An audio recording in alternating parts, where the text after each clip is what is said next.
Bonjour à tous, j'espère que vous allez bien. Je vais vous parler aujourd'hui des enceintes, puisque j'ai eu l'occasion de vendre des enceintes à un client hier qui m'a posé pas mal de questions. Vraiment sur les enceintes en général, ce qu'il faut retenir, les enceintes une voix, deux voix, trois voix, et je voulais vous apporter quelques informations pour bien déjà comprendre comment fonctionne une enceinte. On va essayer d'en parler un petit peu. Et d'autre part, faire le tour de tout ce qui existe en enceinte. Donc il y a des enceintes deux voix, des enceintes trois voix, des enceintes avec beaucoup de haut-parleurs, d'autres avec pas de haut-parleurs. Il y a même des enceintes large bande, il y a du basse réflexe, il y a de la charge close, il y a tout un tas de trucs amplifiés, pas amplifiés, passive ou active, ça revient au même. Donc je voulais un petit peu vous expliquer ce qui existe sur le marché et comment faire les meilleurs choix. Alors d'abord ce qu'il faut savoir, et ça je l'ai déjà dit des millions de fois, c'est dans un premier temps la taille de l'enceinte qui se décline en différentes versions.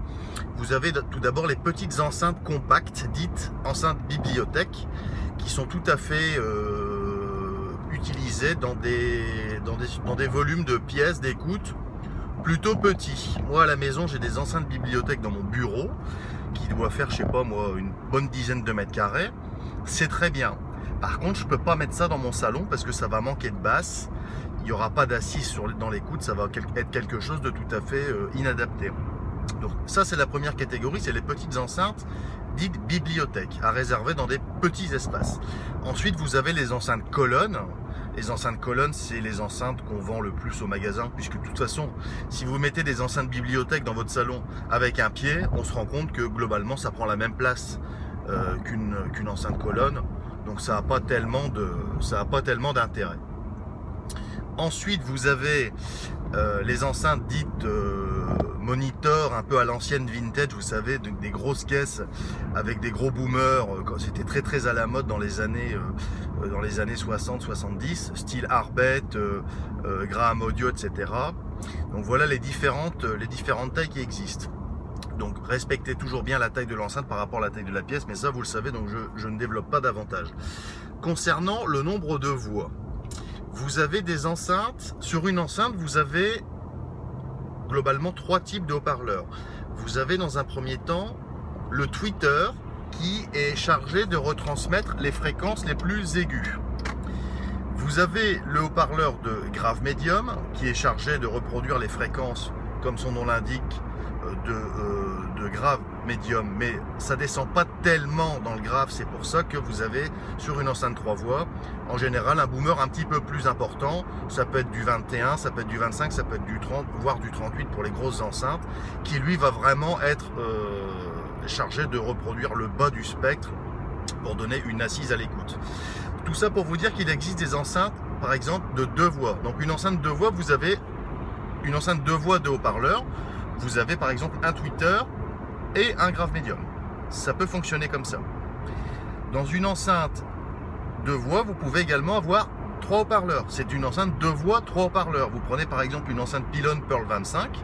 C'est une enceinte qui a 2 voix, puisque il y a 2 graves médiums mais qui sont identiques, donc qui comptent pour une voix. Et un tweeter, donc ça fait 2 voix, 3 haut-parleurs. Vous avez également des enceintes 3 voix, 3 haut-parleurs. Un tweeter, un grave médium et un gros boomer. Dans l'idéal, sur le papier, une enceinte 3 voix, 3 haut-parleurs est censée mieux descendre et mieux monter qu'une enceinte 2 voix, 2 haut-parleurs. Sur le papier, c'est pas toujours vrai, parce qu'après c'est une question de conception et de mise au point.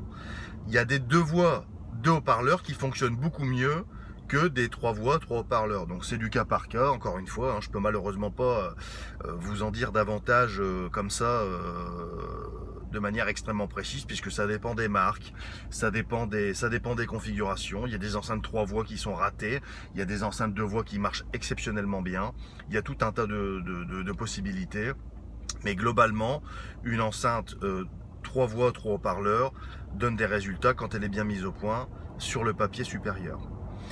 J'ai également dit à ce monsieur, on a parlé du basse réflexe, parce que vous savez qu'une enceinte en général est équipée d'un basse réflexe. Un basse réflexe est une ouverture dans le caisson qui permet de d'évacuer les pressions internes que vous avez dans le coffret de l'enceinte. Si vous avez une enceinte basse réflexe, poussez un peu le son et mettez votre main derrière les vents, vous allez voir que ça souffle quand même assez fort. C'est pas non plus un sèche-cheveux, mais ça peut souffler quand même assez fort. Donc ça, c'est pour permettre à une enceinte de taille moyenne de développer un grave plus important. Ça permet de tricher entre guillemets sur l'enceinte pour permettre de développer un niveau de grave plus important dans une caisse identique. Vous avez également des enceintes à charge close, c'est-à-dire que c'est une enceinte qui est complètement fermée. Elle est complètement fermée, il n'y a pas d'ouverture, il n'y a pas de basse réflexe. L'avantage de ce type de charge, c'est que au lieu d'avoir une bosse dans le médium et dans le haut grave bas médium, vous allez avoir une linéarité de la réponse de l'enceinte beaucoup plus intéressante avec une charge close. L'inconvénient, c'est la baisse du rendement. Une enceinte close va avoir un rendement beaucoup plus faible qu'une enceinte avec un basse réflexe. Elle va avoir plus de mal à s'exprimer puisqu'elle est close, elle est fermée. Mais le haut-parleur a beaucoup moins de facilité à se déplacer puisque l'enceinte est close. Donc le haut-parleur est beaucoup mieux tenu. On est plus linéaire, mais par contre on a une baisse de rendement, donc il faut un ampli plus puissant. Encore une fois, ce que je vous dis, c'est des généralités, c'est pas toujours vérifié, mais globalement c'est souvent le cas. Après, vous avez les enceintes passives et les enceintes actives. Une enceinte passive, c'est une enceinte qu'on va brancher sur un amplificateur, tout simplement, de manière tout à fait conventionnelle. Vous avez également des enceintes amplifiées, c'est-à-dire que l'amplificateur est dans l'enceinte.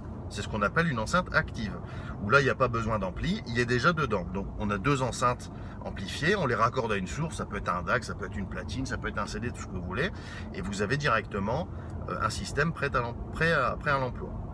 Ça commence à arriver sur le marché, parce que les gens aujourd'hui veulent des solutions compactes et qui prennent pas de place avec le moins d'appareils possible, en tout cas certains clients, et les constructeurs se mettent un peu à la page et font un retour sur les enceintes actives. C'est pas nouveau, hein, ça a au moins 30 ans, c'est pas du tout un concept nouveau, mais ça commence à revenir un petit peu à la mode. S'agissant des caractéristiques techniques, un client m'a demandé l'autre jour qu'est-ce qu'il faut regarder. Globalement, quand vous achetez des enceintes, vous avez la bande passante, 20 000. Toutes les enceintes font quasiment la même chose. D'ailleurs, c'est très important parce que comment peut-on expliquer que toutes les enceintes ont quasiment la même bande passante ou très proche et que chacune fait un son différent? Ça doit vous interpeller par rapport au fait que la mesure acoustique, et ça j'en ai déjà discuté beaucoup au magasin, la mesure acoustique, la mesure avec un micro d'une enceinte, avec un graphique au niveau des fréquences, etc., n'est en aucun cas une garantie de qualité pour la musicalité de votre enceinte. Sinon, on mesurerait une enceinte et on dirait celle-ci est meilleure qu'une autre. Aujourd'hui, on est incapable de mesurer la performance d'une enceinte, musicalement parlant. Le seul micro qui va juger de ça, c'est votre oreille, à rien d'autre. Donc, on se base sur la bande passante. Quand on dit 20 000 par exemple, ça veut dire que l'enceinte va descendre à 20 Hz, donc pour les fréquences graves, et monter jusqu'à 20 000. C'est une information comme une autre. À la limite, moi, ça m'intéresse pratiquement pas. Ensuite, vous avez la deuxième info, c'est la puissance en watts. Donc, par exemple, c'est une enceinte de 150 watts. Ça, c'est un peu plus important. C'est quelle puissance mon enceinte va pouvoir encaisser sans être, entre guillemets, mise en danger. Vous pouvez mettre un ampli de 3000 watts sur une enceinte de 30 watts. Ça va aller. Par contre, dès que vous poussez un peu le son, vous allez avoir un obus qui va traverser le salon parce que votre enceinte, elle va pas être capable d'absorber une telle puissance. Donc ça, vérifiez quand même d'avoir une puissance. Pour une enceinte de salon, 80, 100, 150 watts, c'est très bien. C'est pas forcément la peine d'aller au-dessus. Elle sera capable de monter un petit peu dans les tours si jamais un jour vous poussez la chansonnette, mais avoir des enceintes de 300, 400, 500 watts dans un salon, c'est pas tellement un critère. Ensuite, vous avez très très important le rendement de l'enceinte. Ça, c'est intéressant. Le rendement de l'enceinte exprimé en décibels va s'échelonner sur le marché sur des enceintes qui vont de 84, même encore, il n'y en a pas beaucoup. Allez, 85-86 dB jusqu'à un peu plus de 100 dB. Le rendement de l'enceinte, c'est ça qu'il faut que vous regardiez. Parce que la musique, c'est du rendement. Si vous avez si vous écoutez de la musique classique, si vous écoutez du jazz, et que vous avez une enceinte à 84 dB de rendement, ça va être un peu compliqué pour l'enceinte parce qu'elle n'aura pas la dynamique, entre guillemets, la rapidité pour pouvoir retransmettre justement ces informations-là. Ça va le faire, ça peut même souvent très bien le faire, mais ça va être plus compliqué pour une enceinte à bas rendement que pour une enceinte avec un bon rendement. Quand je dis bon rendement, 90-91, ça commence à être bien. En dessous, c'est un peu plus faible. On pourra tricher en compensant avec un ampli plus puissant. Ensuite, ce qu'il faut regarder sur une enceinte, c'est il y a trois éléments, trois grosses parties sur une enceinte. Vous avez la caisse, vous avez les haut-parleurs et vous avez le filtre répartiteur de fréquence. Quand vous branchez vos enceintes avec vos fils HP, vos fiches bananes, au plus et au moins sur le bornier, sachez que le signal ne part pas directement dans les haut-parleurs. Il est d'abord traité par ce qu'on appelle un filtre répartiteur de fréquence. Dans la plupart des enceintes du marché, ce filtre est de piètre qualité. C'est-à-dire que c'est des petits circuits imprimés à 2,50 € qui vont répartir les fréquences. Ça va faire le boulot, hein, c'est pas la question. Mais c'est tellement de mauvaise qualité que vous bouffez une grosse partie du signal qui est très fragile. Et évidemment, ça vous pénalise au niveau de la qualité d'écoute. C'est pour ça que sur les marques haut de gamme, spéciale dédicace à Qualis Audio, les enceintes que nous fabriquons au magasin, on utilise des filtres câblés en l'air, 0 circuit imprimé. N'oubliez jamais ça, un circuit imprimé vous bouffe de l'information, c'est inévitable. Alors plus ou moins selon les enceintes, je ne dis pas que toutes les enceintes avec un filtre à circuit imprimé sont mauvaises, bien au contraire. En revanche, si vous avez un circuit imprimé avec beaucoup de composants, vous bouffez de l'information, c'est pas possible autrement et c'est tout à fait normal, c'est comme ça. Donc on utilise des filtres câblés en l'air, soudé à la main avec 0 circuit imprimé, ça vous donne une transparence absolument optimale. On peut difficilement faire mieux. N'oubliez jamais que moins vous avez de composants, mieux c'est. C'est pour ça que certains clients ont utilisé, et certains fabricants utilisent des concepts dits de large bande. C'est la dernière catégorie d'enceintes qui est très intéressante pour certains audiophiles.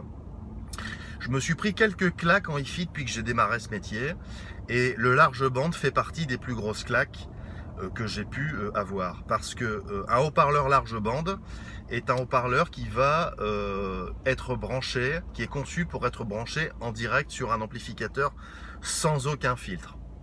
Je dis bien sans aucun filtre. Donc ça veut dire que il passe toutes les informations.